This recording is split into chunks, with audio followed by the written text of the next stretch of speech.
Bem-vindo ao podcast Estrangeiros e Peregrinos. A mensagem de hoje será apresentada por Dennis Allen. Em vários episódios recentes do podcast Estrangeiros e Peregrinos, eu tenho falado sobre mudanças nas práticas e a importância de voltar ao padrão que encontramos nas Escrituras. Tenho comentado sobre mudanças na organização da igreja, na prática do batismo, no ensinamento do propósito do batismo. E hoje eu quero falar sobre mudanças na ceia do Senhor. Desde o primeiro século, os seguidores de Jesus têm lembrado o seu sacrifício na cruz na celebração da ceia do Senhor. Basta visitar algumas igrejas ou pesquisar sobre suas práticas para perceber grandes divergências sobre a ceia. Há diferenças sobre a frequência da celebração. Alguns grupos religiosos oferecem oportunidades diárias. Outras igrejas participam da prática anualmente. Entre esses dois extremos, há comunidades que celebram a ceia em outros intervalos, trimestral, mensal ou semanalmente. Algumas insistem em fazer somente no domingo, enquanto outras celebram em qualquer dia da semana. Há divergências sobre os elementos consumidos na ceia. Algumas comunidades permitem que os comungantes participem apenas do pão ou hóstia, enquanto outras dizem que todos devem participar de dois elementos, pão e cálice. Ainda outros ensinam que ninguém tem direito de comer ou beber. Mesmo entre os grupos que participam ativamente dessa celebração, há discordância sobre o tipo de pão. Alguns insistindo em usar pão asmo ou pão feito sem fermento, e outros dizendo que qualquer pão serve. Outras diferenças surgiram ao longo dos séculos, mas esses exemplos servem para ilustrar a confusão atual. Muitos defendem as mudanças, elevando as tradições humanas acima do ensinamento do Novo Testamento. Mas para todos que buscam andar no caminho traçado pelo Senhor, é importante examinar as Escrituras para entender o padrão bíblico. Jesus introduziu dois elementos na ceia: pão sem fermento, para representar o corpo dele, e o cálice, produto da uva, para representar seu sangue. Mateus capítulo 26, do versículo 26 a 28. Décadas depois, Paulo ensinou os cristãos a se reunirem para celebrar a ceia com os mesmos elementos. 1 Coríntios, capítulo 11.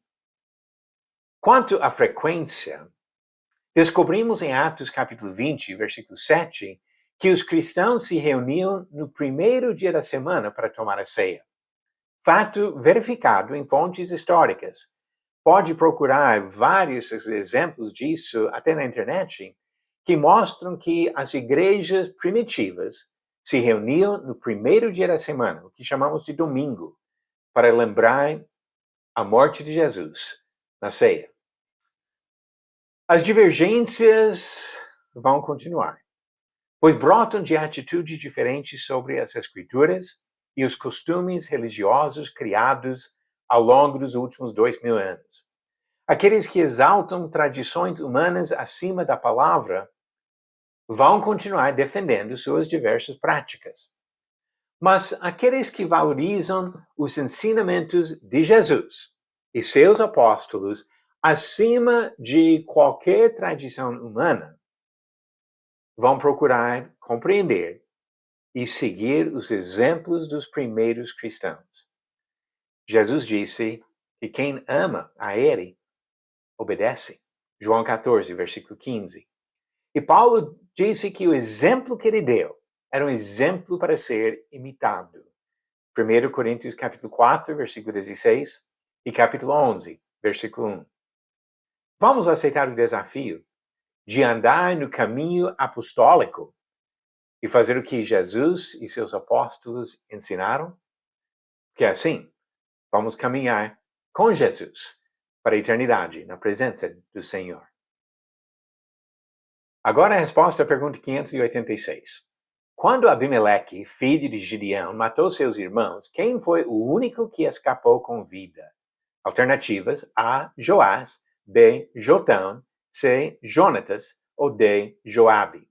A resposta, alternativa B. Jotão. Diz Juízes capítulo 9, versículo 5. Foi à casa de seu pai, em Ofra, e matou os seus irmãos, os filhos de Jerubaal, ou Gideão, 70 homens sobre uma pedra.